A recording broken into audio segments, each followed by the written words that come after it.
Alright guys, so we got the spoilerking for insulation, except they don't include this microfiber towel. But I had one for microfiber over other things.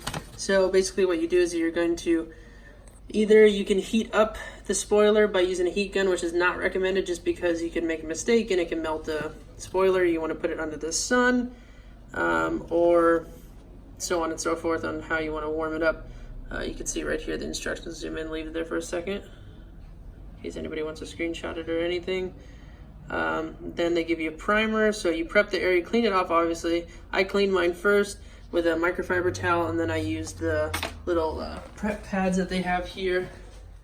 They have these little, they give you these little alcohol prep pads, and then you end up putting this primer layer on. It's like an adhesive primer that I'm gonna put right here.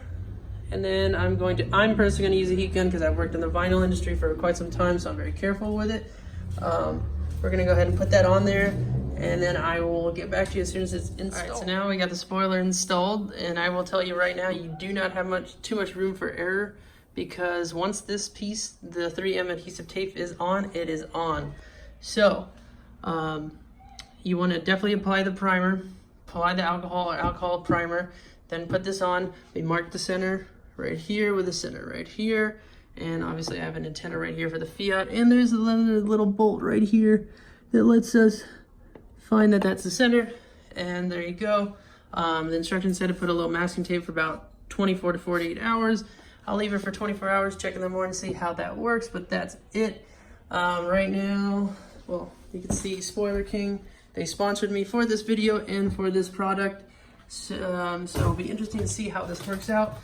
Right now with the car, little new update. Yes, there's a mess of stuff all over the place because I am building a custom intercooler. Isn't that fun?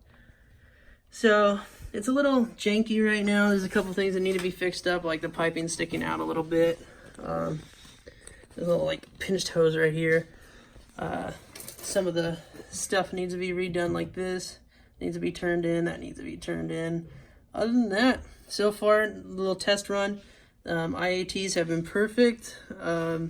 Everything's been running cool. It spools a little faster.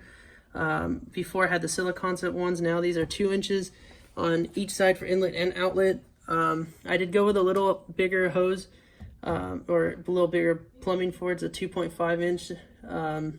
But with the big turbo, it seems to be doing just fine. I thought I was going to get some turbo lag, but I didn't. A little update with the car. Car was down for a couple of weeks because I had to do this oil line, and then I had to replace a couple parts down there for the oil cooler and things like that. But now, knock on wood, she's running good, and there you go. That's a little update. If you guys want some specs on what intercooler I went with and the piping, comment below, like, subscribe, all that good stuff. All right, guys, I'll catch you later.